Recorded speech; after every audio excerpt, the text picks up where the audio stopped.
Good morning and welcome to വർത്തമാനം. ഇന്നത്തെ പ്രധാനപ്പെട്ട പത്രവാർത്തകൾ. ചർച്ചകളും ഇടപെടലുകളും ഉണ്ടായിരുന്നില്ലെങ്കിൽ ഇന്ന് KSRTC ബസ്സുകൾ നമ്മുടെ നിരത്തിൽ ഓടുമായിരുന്നില്ല. ഇന്നലെ ചർച്ചകൾക്ക് ശേഷം പ്രഖ്യാപിക്കപ്പെട്ട KSRTC പണിമുടക്ക് മാറ്റിവെച്ചു. അത് ഉപേക്ഷിച്ചതായാണ് വാർത്തകൾ നമ്മളോട് പറയുന്നത്. കേരള കൗമുദിയുടെ ലീഡ് വാർത്ത തന്നെ അതാണ്. സമരക്കാർക്കും KSRTCക്കും കോടതി പ്രഹരം, പണി കിട്ടുമെന്ന് ഉറപ്പായി പണിമുടക്ക് ഉപേക്ഷിച്ചു. അങ്ങനെയൊന്നുമല്ല കാര്യങ്ങൾ. കോടതിയുടെ നിലപാടുണ്ടായിരുന്നു. ചൊവ്വാഴ്ച വരെ ആ കാര്യത്തിൽ പണിമുടക്ക് തടഞ്ഞിരുന്നു കോടതി പണിമുടക്ക് തടഞ്ഞിരിക്കുന്നുവെന്ന് വാർത്ത വന്നതിന് ശേഷവും സംയുക്ത സമരസമിതി അതിനെ ധിഖരിച്ചുകൊണ്ട് പണിമുടക്കിന്റെ രംഗത്ത് ഉറച്ചു നിൽക്കുകയായിരുന്നു. പക്ഷേ അന്തിമഘട്ടത്തിൽ മന്ത്രി ഇടപെട്ട് നടത്തിയ ചർച്ചയിലാണ് പണിമുടക്ക് മാറ്റിവെച്ചത്, അഥവാ കേരള കൗമുദിയുടെ ഭാഷയിൽ ഉപേക്ഷിച്ചത്. ഏതായാലും ആ അവസാനഘട്ട ചർച്ചയിൽ ചില കാര്യങ്ങൾ, പ്രയോജനകരമായ ചില കാര്യങ്ങൾ തൊഴിലാളികൾക്ക് അനുകൂലമായി മാറി എന്ന കാര്യവും നാം കാണാതിരുന്നുകൂടാ. ഡ്യൂട്ടി പരിഷ്കരണ പരാതി തീർക്കും. ശമ്പള പരിഷ്കരണ ചർച്ച 30 മുതൽ. തെറ്റായ നയങ്ങളുടെ രൂപീകരണങ്ങൾ കൊണ്ടും തെറ്റായ രീതിയിൽ നയിക്കപ്പെട്ടതിൻ്റെ ബാക്കി പത്രം എന്ന നിലയ്ക്കും KSRTC ഇപ്പോൾ ഊർജം വലിക്കുകയാണ്. ഒരു സമരം താങ്ങാൻ കഴിയാത്ത വണ്ണം നിസ്വമായ അവസ്ഥയിലാണ് ആ പ്രസ്ഥാനം നിൽക്കുന്നത്. അതൊക്കെയാണ് വലിയ ചർച്ചാ വിഷയമാക്കി മാറ്റുന്നത് ഈ വിഷയങ്ങളെ. വാർത്ത ഇപ്രകാരം കേരള കൗമുദി തരുന്നു. ട്രേഡ് യൂണിയനുകളുടെ പിടിവാശിക്കും മാനേജ്മെന്റിന്റെ മർക്കടമുഷ്ടിക്കും ഇടയിൽ നഷ്ടത്തിന്റെ കുത്തുവാള എടുത്ത KSRTCയിൽ സംയുക്ത ട്രേഡ് യൂണിയൻ ഇന്നലെ അർദ്ധരാത്രി തുടങ്ങാനിരുന്ന അനിശ്ചിതകാല പണിമുടക്ക് ഹൈക്കോടതി ഇടപെടലിനെയും സർക്കാരിന്റെ അവസാന നിമിഷ അനുരഞ്ജനത്തെയും തുടർന്ന് പിൻവലിച്ചു. പണിമുടക്കിനെതിരായ പൊതു താൽപര്യ ഹർജി അടുത്ത ചൊവ്വാഴ്ച വീണ്ടും പരിഗണിക്കുന്നതുവരെ സമരം തടഞ്ഞ് ഇന്നലെ ഉച്ചയ്ക്ക് ഉത്തരവിട്ട ഹൈക്കോടതി ഒത്തുതീർപ്പിന് ശ്രമിക്കാതിരുന്ന KSRTC മാനേജ്മെന്റിനെയും കടുത്ത ഭാഷയിൽ വിമർശിച്ചിരുന്നു. ഹൈക്കോടതിയുടെ ഇടപെടലാണ് സമരത്തിന് ശമനമുണ്ടായത് എന്ന നിലയ്ക്കാണ് കേരള കൗമുദി നിരീക്ഷിക്കുന്നത്. അത് വസ്തുതാപരമേ അല്ല. ഏതായാലും സമരം മാറ്റിവെച്ചു. തച്ചങ്കരിയുമായുള്ള ചർച്ച ആദ്യഘട്ടത്തിൽ പരാജയപ്പെട്ടിരുന്നു. ഹൈക്കോടതിയുടെ ഇടപെടൽ നിരാകരിച്ചിരുന്നു തൊഴിലാളികൾ. സംയുക്ത തൊഴിലാളി സംഘടന തന്നെയാണ്. അതുകൊണ്ട് സമരം പൂർണ്ണമായിരിക്കുകയും ചെയ്യും. ഒടുവിൽ മന്ത്രിയുടെ ഇടപെടലാണ്. ഇടപെടൽ മാത്രമല്ല, അനുകൂലമായ നിലപാടുകളാണ് സമരത്തെ മാറ്റിവെക്കാൻ തൊഴിലാളികളെ പ്രേരിപ്പിച്ചത് എന്ന കാര്യം കേരള കൗമുദി തിരിച്ചറിയാതെ പോകുന്നു ഈ വാർത്തയിൽ. കന്യാസ്ത്രീകൾ അവരിൽ അർപ്പിതമായിരിക്കുന്ന ദൈവകൽപിതമായ ശുശ്രൂഷകളല്ലാതെ മറ്റൊന്നും സാധാരണഗതിയിൽ ചെയ്യാറില്ല. എന്നാൽ കേരളത്തിൽ അവരൊരു ചരിത്രം സൃഷ്ടിച്ചു. ആ ചരിത്രം ബിഷപ്പ് ഫ്രാങ്കോക്കെതിരെ അവർ നടത്തിയ സമരമായിരുന്നു. കന്യാസ്ത്രീകളിൽ ഒരാളെ പീഡനത്തിന് വിധേയമാക്കി എന്നതുമായി ബന്ധിപ്പിച്ചായിരുന്നു സമരം. ആ സമരം ചെയ്യാൻ തന്നെ നിർബന്ധിതമായത് അതിൻ്റെ മേൽ പ്രോപ്പറായ നടപടികൾ പരാതിക്ക് മേൽ കൈക്കൊള്ളാതിരുന്നത് കൊണ്ടാണ്. ഒടുവിൽ കന്യാസ്ത്രീകൾ തുറന്ന് തെരുവിൽ വന്നു. അത് ചരിത്രത്തിൽ ആദ്യമായിരുന്നിരിക്കണം. തുറന്ന സമരത്തിലേക്ക് കന്യാസ്ത്രീകൾ തെരുവിലേക്ക് വന്നപ്പോൾ പ്രബുദ്ധ കേരളം, ജനാധിപത്യ കേരളം, സമര കേരളം അവരെ ഏറ്റെടുക്കുകയും വലിയൊരു സമരത്തിൻ്റെ അന്തരീക്ഷം അതിലൂടെ രൂപം കൊള്ളുകയും ആ അന്തരീക്ഷത്തിൽ തന്നെ ബിഷപ്പ് ഫ്രാങ്കോ അറസ്റ്റ് ചെയ്യപ്പെടുകയും തടവറയിലാക്കപ്പെടുകയും ഒക്കെ ചെയ്തത് പഴയ കഥ. ഇപ്പോൾ ആ കഥയുടെ 2ാം അംഗം വരുന്നു. ഒരിക്കൽ കൂടി കുറവിലങ്ങാട് മഠത്തിലെ നമുക്ക് പരിചിതരായി കഴിഞ്ഞിരിക്കുന്ന അനുപമ എന്ന സിസ്റ്ററിന്റെ നേതൃത്വത്തിലുള്ള 5 അംഗത്തിന് സമരം ചെയ്യേണ്ടി വന്നിരിക്കുന്നു. കാരണം 5 പേരെയും പ്രതികാര നടപടിയെന്നോണം ട്രാൻസ്ഫർ ചെയ്തിരിക്കുന്നു, സ്ഥലം മാറ്റത്തിന് വിധേയമാക്കിയിരിക്കുന്നു. ശരിക്കും കുറവിലങ്ങാടിൽ അവശേഷിക്കുന്ന പീഡിപ്പിക്കപ്പെട്ട കന്യാസ്ത്രീക്ക് പിന്തുണയില്ലാതാക്കാനുള്ള അല്ലെങ്കിൽ അവരുടെ ആ കേസിൽ സാക്ഷികളായി നിൽക്കുന്ന ആളുകളെ നിസ്തേജമാക്കാനുള്ള ഒരു നടപടി തന്നെയാണിത് എന്ന് ആർക്കും പകൽ പോലെ വ്യക്തമായിരിക്കുന്നു. വാർത്ത മാതൃഭൂമി ഒന്നാം പുറത്ത് സചിത്ര വാർത്തയായി നമുക്ക് തരുന്നത് കാണുക. കന്യാസ്ത്രീകൾക്ക് കൂട്ടസ്ഥലം മാറ്റം, പ്രതികാര നടപടിയെന്ന് കന്യാസ്ത്രീകൾ. ബിഷപ്പ് ഫ്രാങ്കോ മുളയ്ക്കൽ ലൈംഗികമായി പീഡിപ്പിച്ചെന്ന പരാതി നൽകിയ കന്യാസ്ത്രീക്ക് പിന്തുണ നൽകി സമരത്തിനിറങ്ങിയ സിസ്റ്റർ അനുപമ ഉൾപ്പെടെയുള്ള 4 കന്യാസ്ത്രീകളെ സ്ഥലം മാറ്റി. ജലന്ധറിലെ സുപ്പീരിയർ ജനറലാണ് ഉത്തരവ് നൽകിയത്. 3 പേരെ വിവിധ സംസ്ഥാനങ്ങളിലേക്കും ഒരാളെ കണ്ണൂരിലേക്കുമാണ് മാറ്റിയത്. പരാതിക്കാരി കുറവിലങ്ങാട്ടെ മഠത്തിൽ തുടരും. സെപ്റ്റംബറിലാണ് കേസിൽ നീതി ലഭിക്കണമെന്നാവശ്യപ്പെട്ട് 5 കന്യാസ്ത്രീകളുടെ നേതൃത്വത്തിൽ കൊച്ചിയിൽ സമരം നടത്തിയത്. അതാണ് ഇതുമായി ബന്ധിപ്പിച്ച് നമുക്ക് കിട്ടുന്ന വാർത്ത. പുറത്താക്കിയാലും ഞങ്ങൾ പോകില്ല, കുറവിലങ്ങാട് മഠം വിടാൻ തീരുമാനമില്ല പറയുന്നത് സമരത്തിന് നേതൃത്വപരമായ പങ്കുവഹിച്ച സിസ്റ്റർ അനുപമയാണ്. പരാതിക്കാരിയെ ഒറ്റപ്പെടുത്തി പീഡിപ്പിച്ച കേസ് ഇല്ലാതാക്കാനാണ് സഭ ശ്രമിക്കുന്നത്. പുറത്താക്കിയാലും കന്യാസ്ത്രീക്കൊപ്പം കുറവിലങ്ങാട് മഠത്തിൽ ഉറച്ച പിന്തുണയുമായി എല്ലാവരും തുടരും എന്നാണ് അവർ പറയുന്നത്. നിർദ്ദേശം പാലിച്ചില്ല, മദർ സുപ്പീരിയറിന്റെ കത്ത്. ചുമതലകൾ പാലിക്കണമെന്നും മടങ്ങിപ്പോകണമെന്നും കാണിച്ച് 3 തവണ നിർദ്ദേശം നൽകിയെങ്കിലും പാലിച്ചില്ല. വ്യക്തിപരമായെടുത്ത തീരുമാനത്തിന്റെ അടിസ്ഥാനത്തിൽ പ്രത്യേക കേസിൽ നിയമയുദ്ധവുമായി മുന്നോട്ട് പോവുകയായിരുന്നു കന്യാസ്ത്രീകൾ. ഇതാണ് ആക്ഷേപം. ഏതായാലും ഒരു 2ാം ഘട്ട സമരമുഖം കന്യാസ്ത്രീകൾ തുറക്കാൻ പോകുന്നു എന്നതാണ് ഇതിൽ നമുക്ക് വായിച്ചെടുക്കേണ്ട കാര്യം. കാരണം കുറവിലങ്ങാട് മഠത്തിൽ അനിശ്ചിതമായി അവരെ പാർക്കാൻ അവർക്ക് കഴിയാത്ത അന്തരീക്ഷം ഈ ക്ലർജി ഉണ്ടാക്കുന്നു എങ്കിൽ, ഈ മതമേധാവിത്വം ഉണ്ടാക്കുന്നു എങ്കിൽ അവർക്ക് അവിടെ തന്നെ ഉള്ളിലിരുന്ന് തന്നെ സമരം ചെയ്യേണ്ടി വരും. അങ്ങനെ സമരം ചെയ്താൽ പോലീസിനെ ഇടപെടിയിച്ച് അവരെ മാറ്റാനൊക്കെ ശ്രമിക്കേണ്ടി വരും. അത്തരമൊരു സാഹചര്യത്തിൽ ആ സമരം പൊതുരംഗത്തേക്ക് വരികയും ഒരിക്കൽ ഏറ്റെടുത്തത് മാതിരി മലയാളി അത് ഏറ്റെടുക്കുകയും ചെയ്താൽ സമരത്തിന്റെ 2ാം ഘട്ടം അതിഗംഭീരമായി അരങ്ങേറും എന്ന കാര്യത്തിൽ യാതൊരു സംശയവുമില്ല. സിസ്റ്റർ അനുപമയാണ് എല്ലാത്തിനും നേതൃത്വം നൽകിയത്. അനുപമയെ മാറ്റിയിരിക്കുന്നത് പഞ്ചാബിലേക്കാണ്. നമുക്കറിയാമല്ലോ, പഞ്ചാബ് ഫ്രാങ്കോയുടെ തട്ടകവുമാണ്. പ്രതികാരത്തിന് ഇതിൽ പരം എന്താണ് വേണ്ടത്? ഏതായാലും ഒരു 2ാം ഘട്ടം സന്യാസി സമരത്തിന് മുമ്പ് നമ്മൾ സേവ് അവർ സിസ്റ്റേഴ്സ് എന്ന നിലയ്ക്ക് തീരുമാനങ്ങൾ എടുത്തിരുന്നു. അങ്ങനെ ഒരു പുതിയ സമരത്തിനുള്ള നാന്ദി കുറിക്കപ്പെട്ടിരിക്കുന്നു. ഈ സ്ഥലം മാറ്റ ഉത്തരവിലൂടെ നമുക്ക് കാത്തിരിക്കാം, കാണാം. ശബരിമലയിലെ യുവതീ പ്രവേശം വലിയ വിവാദമാവുകയും സുപ്രീം കോടതി വിധിയല്ല, അവന്റെ അപ്പൻ കോടതി വിധി വന്നാലും കയറ്റില്ല എന്ന നിലയ്ക്ക് കുറെ ആളികൂളി സംഘങ്ങൾ ശബരിമലയിൽ തമ്പടിക്കുകയും ചെയ്ത പഴയ കഥ നമ്മുടെ ഓർമ്മയിൽ നിന്ന് മാറിയിട്ടില്ല. 12 തവണയാണ്, 1 ഡസൻ തവണയാണ് സ്ത്രീകൾ കയറാൻ ശ്രമിച്ചത്. കയറ്റിയില്ല, ഗുണ്ടാപ്പട കഴിയും ശബരിമല പിടിച്ചെടുക്കുകയായിരുന്നു അവർ. എത്ര നാൾ? കുറെ ദിവസങ്ങൾക്ക് ശേഷം പിന്നെ സർക്കാരിൻ്റെ അല്ലെങ്കിൽ സർക്കാർ തന്നെ ആഗ്രഹിച്ചതുപോലെ 2 യുവതികൾ കയറി. ആദ്യം വന്ന് കയറാൻ കഴിയാതെ പോയ ബിന്ദുവും കനകദുർഗയുമാണ് കയറിയ യുവതികൾ. അതിൻ്റെ ചിത്രം സവിസ്തരമായി പുറത്തേക്ക് വന്നു. വീഡിയോ തന്നെ, വീഡിയോയെ അവിശ്വസിക്കേണ്ട കാര്യമില്ലല്ലോ.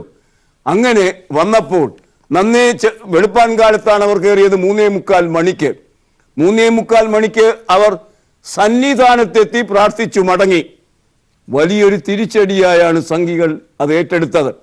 മുഖമടച്ചടി കിട്ടിയത് മാതിരി സംഘികൾ തകർന്നുപോയി. ആ സംഭവഗതി, ഒരു സ്ത്രീയെ കയറ്റിയാൽ ഞാൻ ആത്മഹത്യ എന്ന് പറയുന്ന സംഘി നേതാവ് നിശബ്ദയായി കുലീനയായി തൻ്റെ വീട്ടിലെ അപ്പം കഴിച്ച് സുഖമായി ജീവിച്ചു.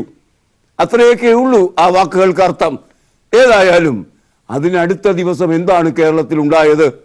വലിയ രീതിയിലുള്ള ഹിംസാ പ്രവർത്തനത്തിലേക്ക് തിരിഞ്ഞു മലയിറങ്ങിയ ഗുണ്ടകൾ. ആ നിലയ്ക്കുള്ള സംഭവഗതികളിലേക്ക് നയിച്ചത് യുവതീ പ്രവേശമായിരുന്നു. അത് നടുവൊടിച്ചു കളഞ്ഞു പ്രതിഷേധത്തിൻ്റെ. ഇന്നലെ 2 സ്ത്രീകൾ കയറാൻ ശ്രമിച്ചു, കയറാൻ പറ്റിയില്ല, അത് വേറെ കാര്യം. എങ്കിലും മിനിമം 10 സ്ത്രീകളെങ്കിലും അവിടെ കയറി ദർശന സായുജ്യം യുവതികൾ നേടിക്കഴിഞ്ഞിരിക്കുന്നു എന്നാണ് സർക്കാർ പറയുന്നത്. നമുക്കത് കാത്തിരുന്ന് കാണാം അതിൻ്റെ വിശദാംശങ്ങൾ. എന്നാൽ ഈ ദൃശ്യ സംഭവങ്ങളിൽ ദുരന്തം പേറുന്ന കുറേ ആൾക്കാർ കേരളത്തിലുണ്ട്. സവർണാധിപത്യത്തിൻ്റെയും ജാത്യ വിചാരങ്ങളുടെയും പൂണൂലുണ്ടല്ലോ. നമ്മൾ ഒരിക്കൽ പറിച്ചെറിഞ്ഞ പൂണൂൽ, EMS പറിച്ചെറിഞ്ഞ പൂണൂൽ, EMS മുറിച്ചെറിഞ്ഞ കുടുംബ, അതൊക്കെ വീണ്ടും വരണമെന്ന് ആഗ്രഹിക്കുന്ന ചുരുക്കം ചില ആളുകളുണ്ട്. അവർക്ക് വലിയ വേദനയായി, കണ്ണീരായി സ്ത്രീകൾ കയറിയത്. സ്ത്രീകൾ കയറിയില്ല എന്ന് വാദിക്കാനാവില്ലല്ലോ.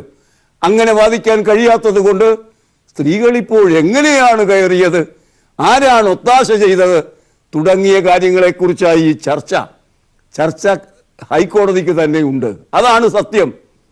നമുക്ക് ചില കാര്യങ്ങളിൽ കണ്ടതാണല്ലോ, ഒരു സ്ത്രീ മുസ്ലിമായപ്പോൾ ദഹിക്കാൻ കഴിഞ്ഞില്ല നമ്മുടെ ഹൈക്കോടതിക്ക്. ആ നിലയ്ക്കുള്ള കാര്യങ്ങളൊക്കെ നടക്കാറുണ്ട് അവിടെ.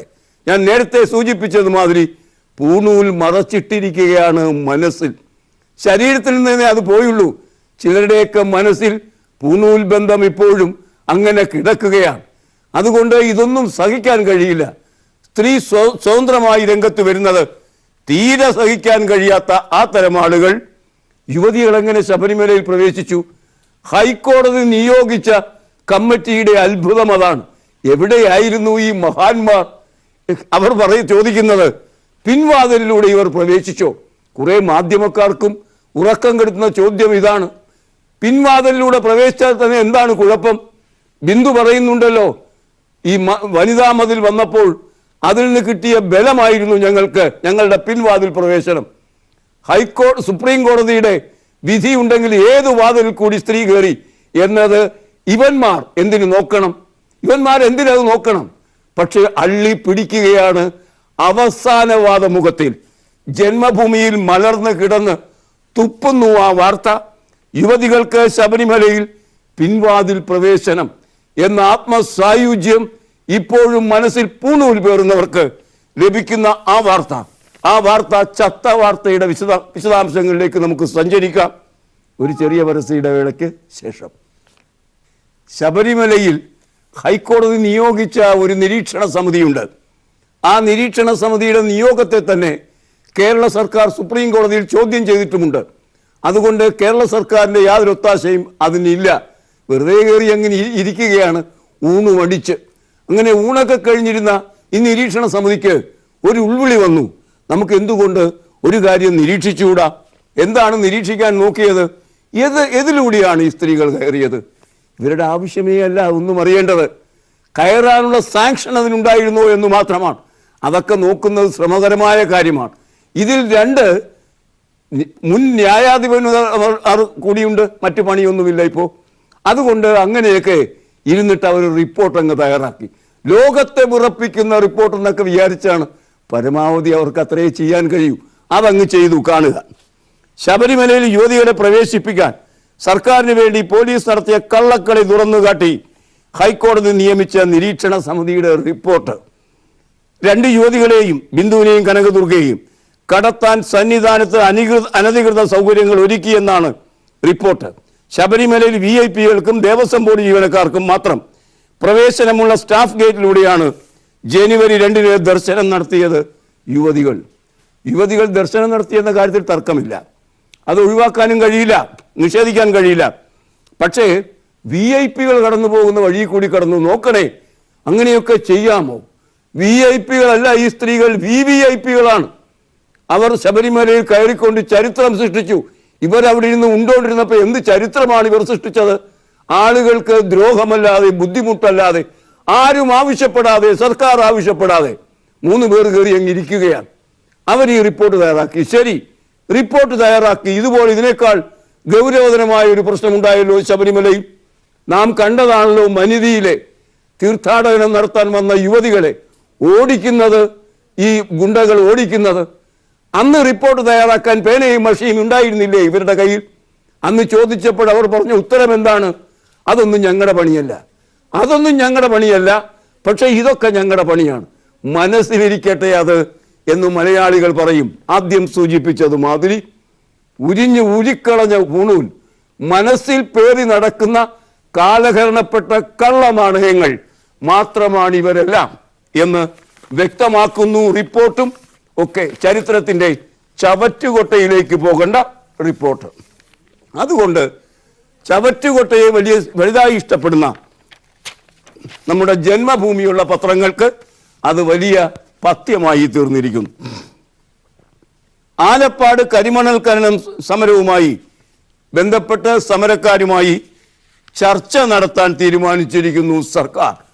ഒരു നല്ല കാര്യമാണത്. 77 ദിവസം പിന്നിട്ട സമരമാണ് അത്. ഒരു ജനതയുടെ നിലനിൽപ്പിന്റെ സമരമാണ് അത്. ആലപ്പാട് സീ വാഷിംഗ് നിർത്തും. സമരക്കാരുമായി ചർച്ച തുടങ്ങുന്നതിന് മുമ്പ് അവിടെ ഈ ഖനനം നിർത്തിവെക്കണമെന്ന് ആവശ്യമുണ്ടായിരുന്നു. ഖനനം നിർത്തിവെക്കില്ല എന്ന് സർക്കാർ അക്കാര്യത്തിൽ അവരുടെ നിലപാട് വ്യക്തമാക്കി. പക്ഷേ സീ വാഷിംഗ് നിർത്തിക്കൊടുക്കും. സീ വാഷിംഗ് നിർത്തുന്നതിന് കാരണം കടലെടുക്കുകയാണ് ആ ഗ്രാമത്തെ. കടലെടുക്കുന്നതിന് കാരണം സീ വാഷിംഗ് ആണ്. മണൽ ഇടിയുന്നു, കരയിടിയുന്നു സീ വാഷിങ്ങിലൂടെ. അല്ലെങ്കിൽ സീ വാഷിംഗ് എന്നാൽ അവിടെ മണലിടിയുന്ന പ്രക്രിയയ്ക്ക് നിദാനമായി നിൽക്കുന്ന ഘടകമാണ്. അത് നിർത്തിവെക്കും. മുഖ്യമന്ത്രി തന്നെ പറഞ്ഞു, ആ പ്രദേശം കണ്ടാൽ നമുക്ക് തിരിച്ചറിയാമല്ലോ അത് ഇല്ലാതായിക്കൊണ്ടിരിക്കുകയാണ് എന്ന്. അതിന് കാരണം കടലെടുക്കലാണെങ്കിൽ സീ വാഷിംഗ് നിർത്തണം. അങ്ങനെ നിർത്തിക്കൊണ്ട് തന്നെയാണ് ചർച്ച. ആ ചർച്ചയുടെ വിശദാംശങ്ങൾ സിറാജ് എന്ന പത്രം ലീഡാക്കിയിരിക്കുന്നു. വിദഗ്ധ സമിതിയെ നിയോഗിക്കും, പക്ഷേ ഖനനം തുടരും. കൊല്ലം ജില്ലയിലെ ആലപ്പാട് കരിമണൽ ഖനന വിഷയത്തിൽ അനുനയ നീക്കവുമായി സർക്കാർ. ആലപ്പാട്ടെ സീ വാഷിംഗ് താൽക്കാലികമായി നിർത്തിവെക്കാൻ ഇന്നലെ മുഖ്യമന്ത്രി വിളിച്ച ഉന്നതതല യോഗത്തിൽ തീരുമാനമായി. കരിമണലെടുക്കുന്ന രീതിയുടെ ആഘാതം പഠിക്കാൻ വിദഗ്ധ സമിതിയെ നിയോഗിക്കാനും സമിതിയുടെ ഇടക്കാല റിപ്പോർട്ട് വരും വരെ സീ വാഷിംഗ് നിർത്തിവെക്കാനുമാണ് തീരുമാനം. ഇതോടൊപ്പം കരിമണൽ ഖനനത്തിനെതിരെ സമരം നടത്തുന്നവരുമായി സർക്കാർ ചർച്ച നടത്താനും തീരുമാനമായി. സർക്കാരിൻ്റെ ഈ നിലപാട് സമരസമിതി സ്വീകരിക്കുകയും ചെയ്തിരിക്കുന്നു എന്നാണ് ഈ വാർത്ത നമ്മോട് പറയുന്നത്.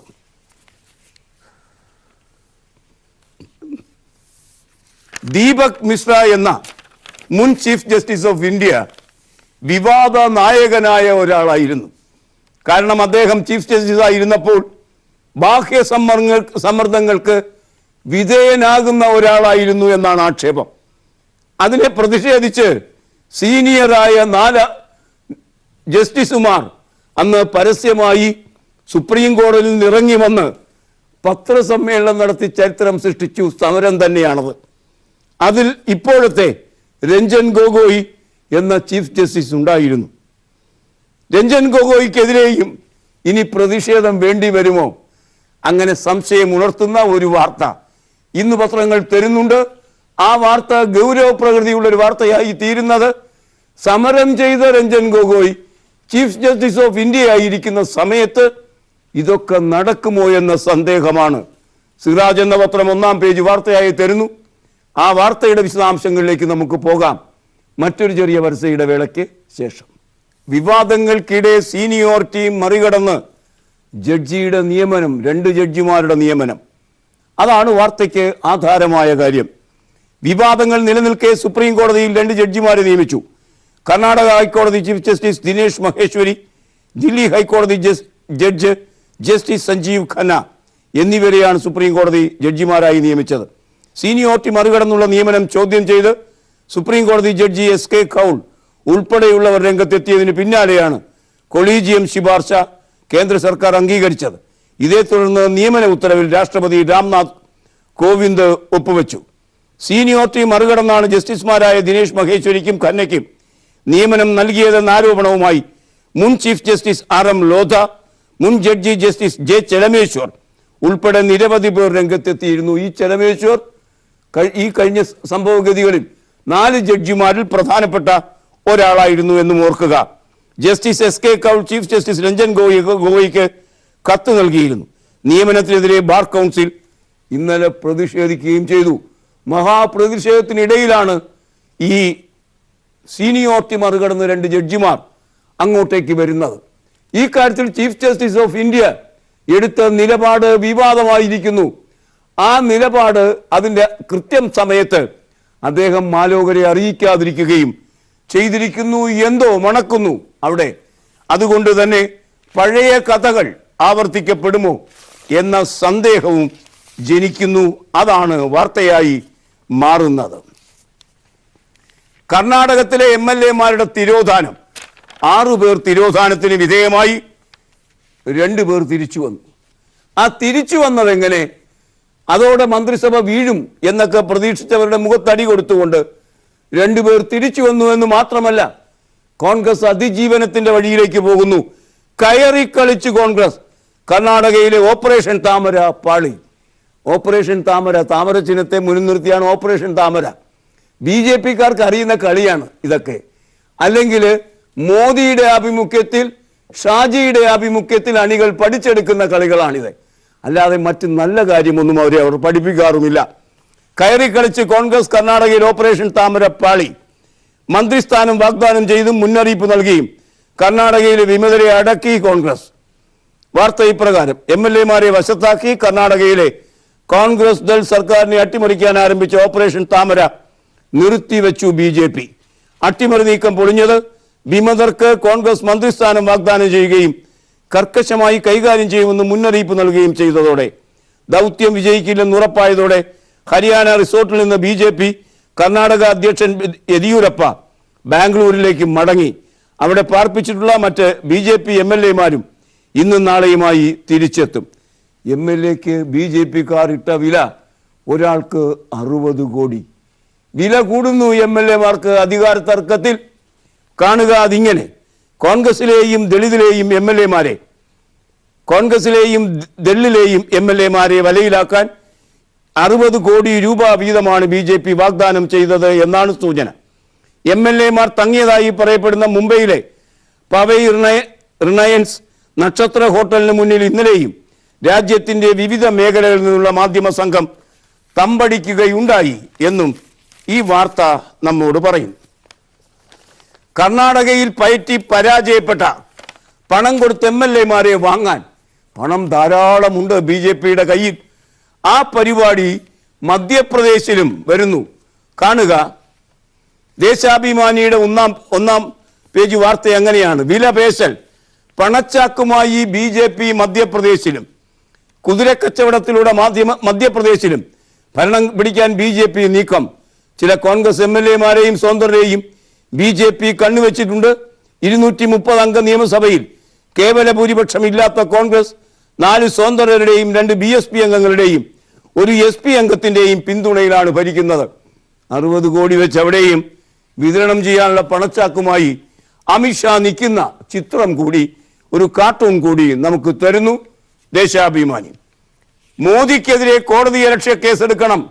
അദ്ദേഹം ഇവിടെ വന്ന് വലിയ വായിലെ പ്രസംഗിച്ചു പോയില്ലേ? അണികളെ ആവേശം കൊള്ളിക്കാൻ കള്ളം പ്രസംഗിച്ച മോദിക്കെതിരെ കോർട്ടലക്ഷ്യം വരേണ്ടതുണ്ട് എന്ന് യെച്ചൂരി കരുതുന്നു. അദ്ദേഹത്തിൻ്റെ ആ പ്രസ്താവന കാണുക. മോദിക്കെതിരെ കോർട്ടലക്ഷ്യ കേസെടുക്കണം. ശബരിമല ക്ഷേത്രത്തിലെ യുവതീ പ്രവേശന വിഷയത്തിൽ കൊല്ലത്ത് നടത്തിയ പ്രസ്താവനയുടെ അടിസ്ഥാനത്തിൽ പ്രധാനമന്ത്രി നരേന്ദ്രമോദിക്കെതിരെ കോടതിയലക്ഷ്യത്തിന് സുപ്രീം കോടതി സ്വമേധയാ കേസെടുക്കണമെന്ന് CPIM general secretary Sitaram Yechury ആവശ്യപ്പെട്ടു. സുപ്രീം കോടതി വിധി നടപ്പാക്കാൻ നിലകൊള്ളുന്ന LDF സർക്കാരിന്റെ നിലപാട് ലജ്ജാകരം എന്നാണ് മോദി വിശേഷിപ്പിച്ചത്. അതാണ് ഇപ്പോൾ മോദിക്ക് വിനയായി തീരാൻ പോകുന്നത്. കേരളത്തെ ത്രിപുരയാക്കും എന്ന് മോദി പ്രസംഗിച്ചു. ത്രിപുരയാക്കണമെങ്കിൽ എന്താണ് ത്രിപുരയിൽ സംഭവിച്ചത്? ത്രിപുരയിൽ സംഭവിച്ചത് കോൺഗ്രസിനെ അവിടെ മൊത്തത്തിൽ വിലക്കെടുക്കുകയായിരുന്നു. ആ കളി അവിടെ വിജയിച്ചു. പക്ഷേ കേരളത്തിൻ്റെ സവിശേഷത കൊണ്ട്, ജനാധിപത്യ ബോധം കൊണ്ട് കോൺഗ്രസ്സുകാർ പോലും അതിന് തയ്യാറാകില്ല. ആ സാഹചര്യത്തിലാണ് ഇവിടെ വന്ന് കേരളത്തെ ത്രിപുരയാക്കും എന്നൊക്കെ വിൻവാക്ക് പറയുന്നത് ഒരു വലിയ രാജ്യത്തിൻ്റെ വലിയ പ്രധാനമന്ത്രി. കഷ്ടമാണ് ആ മനുഷ്യൻ്റെ കാര്യം. ആസ്ട്രേലിയയിലേക്കല്ല ബോട്ട് പോയത്, ആളുകളെ കടത്തുന്ന ബോട്ട്, മറിച്ച് ആഫ്രിക്കയിലേക്ക് എന്ന് മംഗളം എന്ന പത്രം 1-ാം പേജിൽ പറയുന്നു. മംഗളം മാത്രമാണ് അതങ്ങനെ പറയുന്നത്. മനുഷ്യക്കടത്ത് ആഫ്രിക്കയിലേക്ക്, ബോട്ട് ഓസ്ട്രേലിയയിലേക്കല്ല എന്ന് സൂചന നൽകിയത് ശ്രീലങ്ക. ജെബി പോൾ കൊച്ചിയിൽ നിന്ന് റിപ്പോർട്ട് ചെയ്യുന്നു. മുനമ്പത്ത് നിന്ന് കടലിലൂടെ അനധികൃതമായി കടന്ന സംഘത്തിന്റെ ലക്ഷ്യം ഓസ്ട്രേലിയൻ തീരമല്ല, ആഫ്രിക്കയാകാമെന്ന് ശ്രീലങ്കൻ അധികൃതർ. മനുഷ്യക്കടത്ത് സംശയിക്കുന്ന ദയമാത്ര ബോട്ട് ഇന്ത്യൻ മഹാസമുദ്രത്തിന് തെക്കോട്ട് നീങ്ങിയതായി തങ്ങളുടെ തീരസേനയുടെ ശ്രദ്ധയിൽപ്പെട്ടിട്ടില്ലെന്നും ശ്രീലങ്കൻ ഇന്റലിജൻസ് തമിഴ്നാട് പോലീസിന്റെ രഹസ്യാന്വേഷണ വിഭാഗമായ ക്യൂ ബ്രാഞ്ചിനെയാണ് അറിയിച്ചത്. ലക്ഷ്യം ഓസ്ട്രേലിയ അല്ല, മറിച്ച് ആഫ്രിക്കയാണ്. അവിടെയാകട്ടെ ഒളിഞ്ഞു താമസിക്കാനുള്ള സൗകര്യങ്ങൾ ധാരാളമായി ലഭിക്കും എന്ന പ്രതീക്ഷയാണ് അങ്ങോട്ട് പോകാൻ പ്രേരിപ്പിച്ചത്. സിവിൽ സർവീസിലെ IAS IPS വിഭാഗത്തിന്റെ ആളുകൾക്ക് അലവൻസുകൾ കുത്തനെ കൂട്ടി. മാധ്യമം 1-ാം പേജ് വാർത്ത. സംസ്ഥാനത്തെ IAS IPS IFS ഉദ്യോഗസ്ഥരുടെ ആനുകൂല്യം കുത്തനെ വർദ്ധിപ്പിക്കാൻ മന്ത്രിസഭായോഗം തീരുമാനിച്ചു. പ്രളയശേഷം ചിലവ് ചുരുക്കലിന് സർക്കാർ ആഹ്വാനം ചെയ്തിരിക്കുകയാണ്. 2017 ജൂലൈ 1 മുതൽ മുൻകാല പ്രാബല്യം നൽകി വർധനവ് യാത്ര, ഇന്ധന അലവൻസും വീട്ടുജോലിക്കാരുടെ ശമ്പളവും അടക്കം എല്ലാം കുത്തനെ കൂട്ടിയിരിക്കുന്നു എന്നാണ് ഈ വാർത്ത നമ്മോട് പറയുന്നത്. ഇനി ഇന്നത്തെ ചിത്രം.